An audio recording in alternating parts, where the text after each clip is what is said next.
ओम नमो भगवते वासुदेवाय। श्रीमद् भागवत महापुराण के प्रतिदिन कथा अध्ययन में अभी तक हमने पंचम स्कंद के चौथे अध्याय में जाना कि नाभि नंदन ऋषभ देव जी राज्य शासन करते हैं और बताते हैं कि उनके राज्य शासन से ईर्ष्यावश एक बार इंद्र भगवान ने उनके राज्य में वर्षा नहीं की, तो उन्होंने अपनी योग माया के प्रभाव से अपने वर्ष अजनाभ खंड में खूब जल बरसाया। इसी प्रकार आज हम जानेंगे पंचम स्कंद का पांचवा अध्याय, ऋषभ जी का अपने पुत्रों को उपदेश देना और स्वयं अवधूत वृत्ति ग्रहण करना। ऋषभ देव जी ने कहा, पुत्रों, इस मर्त्य लोक में यह मनुष्य शरीर दुखमय विषय भोग प्राप्त करने के लिए ही नहीं है। ये भोग तुम विष्ठा भोजी शुकर कुकर आदि को मिलते ही हैं। इस शरीर से दिव्य तप ही करना चाहिए, जिससे अंतःकरण शुद्ध हो, क्योंकि इसी से अनंत ब्रह्म आनंद की प्राप्ति होती है। शास्त्रों ने महापुरुषों की सेवा को मुक्ति का और स्त्री संगी कामियों के संग को नरक का द्वार बताया है। महापुरुष वे ही हैं जो समान चित्त, परम शांत, क्रोधहीन, सबके हिन चित्तक, सदाचार संपन्न हो, अथवा मुझ परमात्मा के प्रेम के ही जो एकमात्र पुरुषार्थ मानते हों। केवल विषयों की चर्चा करने वाले लोगों में हम स्त्री, पुत्र, धन आदि सामग्रियों से संपन्न घरों में जिसकी अरुचि हो, जो लौकिक कार्यों में केवल शरीर निर्वाह के लिए प्रवृत्त होते हों, मनुष्य अवश्य प्रमादवश कुकर्म करने लगता है। उसकी यह प्रवृत्ति इंद्रियों को तृप्त करने के लिए ही होती है। मैं इसे अच्छा नहीं समझता, क्योंकि इसी के कारण आत्मा को यह असत और दुखदायक शरीर प्राप्त होता है। जब तक जीव को आत्म तत्व की जिज्ञासा नहीं होती, तभी तक अज्ञान वश देह आदि के द्वारा उसका स्वरूप छिपा रहता है। जब तक यह लौकिक वैदिक कर्मों में फंसा रहता है, तब तक मन में कर्म की वासनाएं भी बनी ही रहती हैं। इन्हीं से देह बंधन की प्राप्ति होती है। इस प्रकार अविद्या के द्वारा आत्म स्वरूप के ढक जाने से कर्म वासनाओं के वशीभूत हुआ चित्त मनुष्य को फिर कर्मों में ही परिवर्तित करता है। अतः जब तक उसको मुझ वासुदेव में प्रीति नहीं होती, तब तक वह देह बंधन से नहीं छूट सकता। स्वार्थ में पागल जीव जब तक विवेक दृष्टि का आश्रय लेकर इंद्रियों की चेष्टाओं को मिथ्या नहीं देखता, तब तक आत्म स्वरूप की स्मृति खो बैठने के कारण वह अज्ञानवश विषय प्रधान ग्रह आदि में आसक्त रहता है और तरह तरह के कले से उठाता रहता है। क्षत्रिय और पुरुष इन दोनों का जो परस्पर दाम्पत्य भाव है, इसी को पंडित जन उनके हृदय की दूसरी स्थूल व दुर्भेद ग्रंथि कहते हैं। देह अभिमान रूपी एक एक सूक्ष्म ग्रंथि तो उनमें अलग अलग पहले से ही है। इसी के कारण जीव को देह इंद्रियों के अतिरिक्त घर, खेत, पुत्र, स्वजन, धन आदि भी मैं और मेरेपन का मोह हो जाता है, जिसमें कर्म वासनाओं के कारण पड़ी हुई उसकी है दृढ़ हृदय ग्रंथि ढीली हो जाती है। उसी समय यह दाम्पत्य भाव से निवृत्त हो जाता है और संसार के हेतभूत अहंकार को त्याग कर सब प्रकार के बंधनों से मुक्त हो परम पद प्राप्त कर लेता है। पुत्रों, संसार सागर से पार होने में कुशल का धैर्य, उद्यम, सत्वगुण विशिष्ट पुरुष को चाहिए कि सबके आत्मा और गुरु स्वरूप मुझ भगवान में भक्ति भाव रखने से, मेरे प्राण रहने से, तृष्णा के त्याग से, सुख दुख आदि द्वंद्वों के सहने से जीव को सभी योनियों में दुख ही उठाना पड़ता है। इस विचार से, तत्व जिज्ञासा से, तप से, सकाम कर्म के त्याग से, मेरे ही कर्म करने से, मेरी कथाओं का नित्य प्रति श्रवण करने से, मेरे भक्तों के संग और मेरे गुणों के कीर्तन से, वैर त्याग की समता से, शांति से, शरीर तथा घर आदि में मैं मेरेपन के भाव को त्यागने की इच्छा से, आध्यात्म शास्त्र के अनुशीलन से, एकांत सेवन से, प्राण, इंद्रिय और मन के संयम से, शास्त्र और सतपुरुषों के वचन में यथार्थ बुद्धि रखने से, पूर्ण ब्रह्मचर्य से, कर्तव्य कर्मों में निरंतर सावधान रहने से, वाणी के संयम से, सर्वत्र मेरी ही सत्ता देखने से, अनुभव ज्ञान सहित तत्व विचार से और योग साधना से अहंकार रूप अपने लिंग शरीर को लीन कर दे। मनुष्य को चाहिए कि वह सावधान रहकर अविद्या से प्राप्त इस हृदय ग्रंथि रूप बंधन को शास्त्र उक्त विधि से, रीति से, इन साधनों के द्वारा भली भांति काट डाले, क्योंकि यही कर्म संस्कारों के रहने का स्थान है। तंत्र साधन का भी परित्याग कर दे। जिसको मेरे लोक की इच्छा हो अथवा जो मेरे अनुग्रह की प्राप्ति को ही परम पुरुषार्थ मानता हो, वह राजा हो तो अपनी अबोध प्रजा को, गुरु अपने शिष्यों को, पिता अपने पुत्रों को ऐसी ही शिक्षा दे अज्ञान के कारण यदि वे उस शिक्षा के अनुसार न चलकर कर्म को ही परम पुरुषार्थ मानते रहें तो भी उन पर क्रोध न करके उनको समझा बुझाकर क्रम में प्रवृत्त न होने दे। उन्हें विषय आसक्ति युक्त काम्य कर्मों में लगाना तो ऐसा ही है जैसे किसी अंधे मनुष्य को जानबूझकर गड्ढे में ढकेल देना।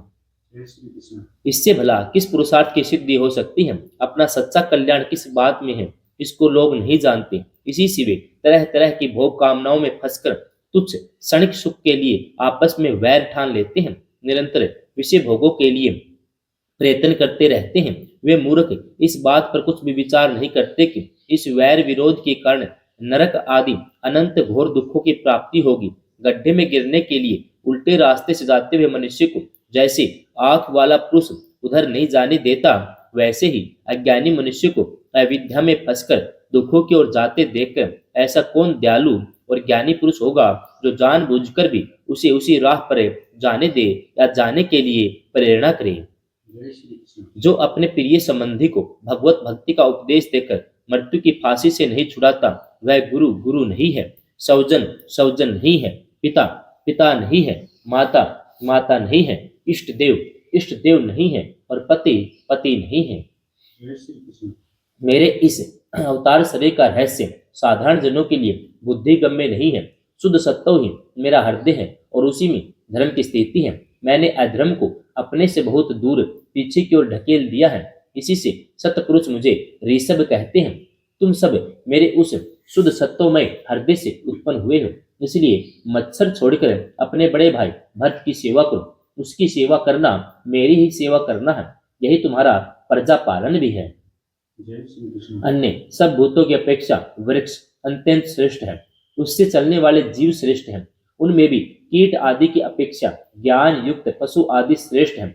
पशुओं से मनुष्य, मनुष्य से परमथ गण, परमथों से गंधर्व, गंधर्वों से सिद्ध और सिद्धों से देवताओं के अनुयायी किन्नर आदि श्रेष्ठ हैं। उनसे असुर, असुरों से देवता, देवताओं से भी इंद्र श्रेष्ठ हैं। इंद्र से भी ब्रह्मा जी के पुत्र दक्ष आदि प्रजापति श्रेष्ठ हैं। ब्रह्मा जी के पुत्रों में रुद्र सबसे श्रेष्ठ हैं। वे ब्रह्मा जी से उत्पन्न हुए हैं, इसलिए ब्रह्मा जी उनसे श्रेष्ठ हैं। वे भी मुझसे उत्पन्न हुए हैं और मेरी उपासना करते हैं, इसलिए मैं उनसे भी श्रेष्ठ हूँ। परंतु ब्राह्मण मुझसे भी श्रेष्ठ है, क्योंकि मैं उन्हें पूज्य मानता हूँ। सभा में उपस्थित ब्राह्मणों को लक्ष्य करके कहा, हे विप्रगण, दूसरे किसी भी प्राणी को मैं ब्राह्मणों के समान नहीं समझता, फिर उनसे अधिक तो मान ही कैसे सकता हूँ। लोग श्रद्धापूर्वक ब्राह्मणों के मुख में जो अन्न आदि आहुति डालते हैं, उसे मैं जैसी प्रसन्नता से ग्रहण करता हूँ, वैसे अग्निहोत्र में होम की हुई सामग्री को स्वीकार नहीं करता। जिन्होंने इस लोक में अध्ययन आदि के द्वारा मेरी वेद रूपा अति सुंदर और पुरातन मूर्ति को धारण कर रखा है, जो परम पवित्र सतोगुण, सम, दम, सत्य, दया, तप, तितिक्षा, ज्ञान आदि 8 गुणों से संपन्न है, उन ब्राह्मणों से बढ़कर और कौन हो सकता है। मैं ब्रह्म आदि से भी श्रेष्ठ और अनंत हूँ। स्वर्ग मोक्ष आदि देने की भी सामर्थ्य रखता हूँ, किंतु मेरे अकिंचन भक्त ऐसे निष्प्रह होते हैं कि वे मुझसे भी कभी कुछ नहीं चाहते। फिर राज्य आदि अन्य वस्तुओं की तो वे इच्छा ही कैसे कर सकते हैं।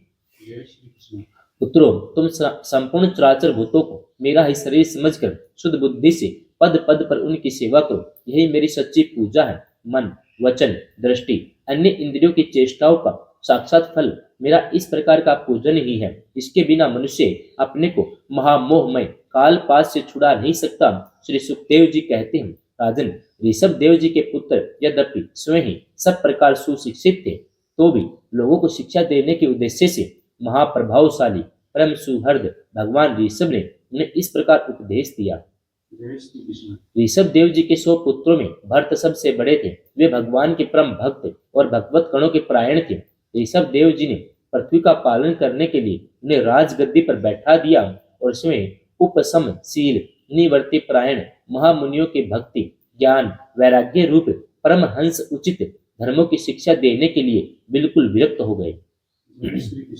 केवल शरीर मात्र का परिग्रह रखा और सब कुछ घर पर रहते ही छोड़ दिया। अब वे वस्त्रों का भी त्याग करके सर्वथा दिगंबर हो गए। उसमें उनके बाल बिखरे हुए थे, उन्मत्त सा वेश था। इस अवस्थिति में वे आहवनीय अग्निहोत्र की अग्नियों को अपने में ही लीन करके सन्यासी हो गए और ब्रह्मवर्त देश से बाहर निकल गए। वे सर्वथा मौन हो गए थे। कोई बात करना चाहता था, बोलते नहीं थे। जड़, अंधे, बहरे, गूंगे, पिशाच, पागलों की चेष्टा करते हुए वे अवधूत बने और जहां तहां विचरने लगे। कभी नगरों गांवों में चले जाते तो कभी खानों किसानों की बस्तियों, बगीचों, पहाड़ी गांवों, सेना की छावनियों, गौशालाओं, अहिरों की बस्तियों, यात्रियों के टिकने के स्थानों में रहते। कभी पहाड़ों, जंगलों, आश्रम आदि में विचरते। वे कभी भी रास्ते से निकलते तो जिस प्रकार वन में विचरने वाले हाथियों को मक्खियां सताती हैं, उसी प्रकार मूर्ख और दुष्ट लोग उनके पीछे हो जाते, उन्हें तंग करते। कोई धमकी देते, कोई मारते, कोई पेशाब कर देते, कोई थूक देते, कोई ढेला उठाकर मारते, कोई विष्ठा धूल फेंकते, कोई अधोवायु छोड़ते, कोई खरी खोटी सुनाकर उनका तिरस्कार करते, किंतु वे इन पर वे बातों पर जरा भी ध्यान नहीं देते। इसका कारण यह था कि भ्रम से सत्य कहे जाने वाले इस मिथ्या शरीर में उनकी अहंता ममता तनिक भी नहीं थी। वे कार्य कारण रूप संपूर्ण प्रपंच के साक्षी होकर अपने परम आत्म स्वरूप में स्थित थे, इसलिए अखंड चित्तवृत्ति से अकेले ही पृथ्वी पर विचरते रहते थे। यद्यपि उनके हाथ, पैर, छाती, लंबी लंबी बाहें, कंधे, गले, मुख आदि अंगों की बनावट बड़ी ही सुकुमार थी, उनका स्वभाव से ही सुंदर मुख स्वाभाविक मधुर मुस्कान से और भी मनोहर जान पड़ता था। नेत्र नवीन कमल गल के समान बड़े ही सुहावने, विशाल और कुछ लाली लिए हुए थे। उनकी पुतलियां शीतल और संताप हारिणी थी। उन नेत्रों के कारण वे बड़े मनोहर जान पड़ते थे। कपोल, कान, नासिका छोटे बड़े न होकर समान और सुंदर थे। उनके अस्फुट हास्य युक्त मनोहर मुखार विंद की शोभा को देखकर पूर्ण नारियों के चित्त में कामदेव का संचार हो जाता था। तथापि उनके मुख के आगे जो भूरे रंग की लंबी लंबी घुंघराली लटे लटकती थी, उनके महान भार और अवधूतों के समान धूली धूसरित देह के कारण वे ग्रहग्रस्त मनुष्य के समान जान पड़ते थे। जब भगवान ऋषभ देव ने देखा कि यह जनता योग साधना में विघ्न रूप है और इससे बचने का उपाय विभत्स वृत्ति रहना ही है, तब उन्होंने अजगर वृत्ति धारण कर ली। वे लेटे लेटे ही खाने पीने, चबाने और मल मूत्र त्याग करने लगे। वे अपने त्यागे हुए मल में लौट लौट कर शरीर को उससे सान लेते, किंतु उनके मल में दुर्गंध नहीं थी, बड़ी सुगंध थी और वायु उस सुगंध को लेकर उनके चारों ओर 10 योजन तक सारे देश को सुगंधित कर देती थी। इसी प्रकार गो, मृग, काक आदि वृत्तियों को स्वीकार कर वे उन्हीं के समान कभी चलते हुए, कभी खड़े खड़े, कभी बैठे हुए, कभी लेटे लेटे ही खाने पीने और मल मूत्र का त्याग करने लगते थे। परीक्षित परमहंसों को त्याग के आदर्श की शिक्षा देने के लिए इस प्रकार मोक्षपति भगवान ऋषभ देव ने तरह तरह की योग चर्याओं का आचरण किया। वे निरंतर सर्वश्रेष्ठ महान आनंद का अनुभव करते रहते थे। उनकी दृष्टि में निरुपाधि रूप से संपूर्ण प्राणियों की आत्मा अपने आत्म स्वरूप भगवान वासुदेव से किसी प्रकार का भेद नहीं था, इसलिए उनके सभी पुरुषार्थ पूर्ण हो चुके थे। उनके पास आकाश गमन, मनोजीवित मन की गति के समान शरीर का इच्छा करते हुए सर्वत्र पहुंच जाना, अंतर्धान, परकाय प्रवेश, दूसरे के शरीर में प्रवेश करना, दूर की बातें सुन लेना, दूर के दृश्य देख लेना आदि सब प्रकार की सिद्धियां अपने आप ही सेवा करने को आई, परंतु उन्होंने उनका मन से आदर या ग्रहण नहीं किया। 5वां अध्याय समाप्तम।